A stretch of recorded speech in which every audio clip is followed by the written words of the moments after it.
नमस्कार, मैं शालिनी और आप देख रहे हैं इन्फो इम्पैक्ट, आम जनों की आवाज। आइए बढ़ते हैं आज की बड़ी खबरों की ओर।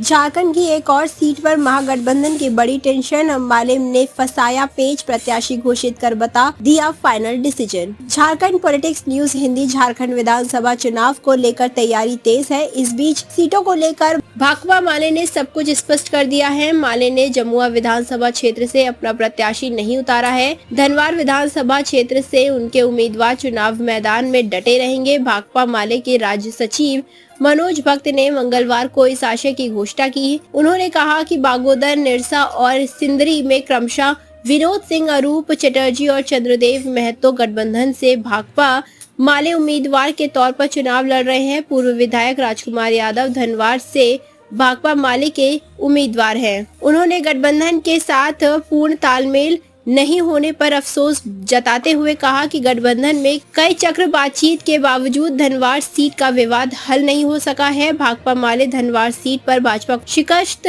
देने के लिए जोरदार तरीके से चुनाव लड़ेंगी। भाजपा यहां वोटों के विभाजन के लिए अन्य उम्मीदवारों का इस्तेमाल कर रही है। जमुआ सीट पर इसलिए उम्मीदवार नहीं दे रही पार्टी। उन्होंने आगे कहा कि जनता जानती है कि केवल भाकपा माले की ही भाजपा को परास्त कर सकती है। मजदूर, किसान, छात्र, नौजवान और तमाम उत्पीड़ित सामाजिक तबके के लोग भाकपा माले के बैनर तले गोलबंद हैं और विभाजन के साजिश को नाकाम करेंगे। गठबंधन की एकता और भाजपा को शिकस्त देने के लिए भाकपा माले जमुआ सीट पर अपना उम्मीदवार नहीं दे रही है। शेष सभी सीटों पर भाकपा माले गठबंधन के उम्मीदवारों को अपना समर्थन देने की घोषणा करती है। पहले चरण की सीटों पर इस बार बढ़ सकती है उम्मीदवारों की संख्या। झारखंड में वर्ष 2019 में हुए पिछले विधानसभा चुनाव की तुलना में इस बार पहले चरण की 43 सीटों पर उम्मीदवारों की संख्या बढ़ सकती है। पिछले चुनाव में कुल 633 उम्मीदवारों ने चुनाव लड़ा था। इस बार टूटने के बाद कुल 743 उम्मीदवार चुनाव मैदान में रह गए हैं। हालांकि बुधवार को नामांकन वापसी के बाद ही स्पष्ट हो पाएगा कि इस बार इन सीटों पर कितने उम्मीदवार चुनाव लड़ेंगे।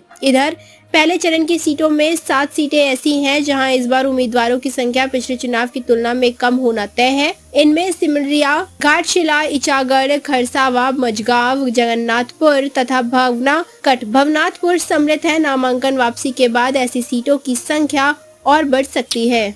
खबरों में अब तक के लिए बस इतना ही। फिर होगी आपसे मुलाकात, तब तक के लिए नमस्कार और देखते रहिए इन्फो इम्पैक्ट, आम जनों की आवाज।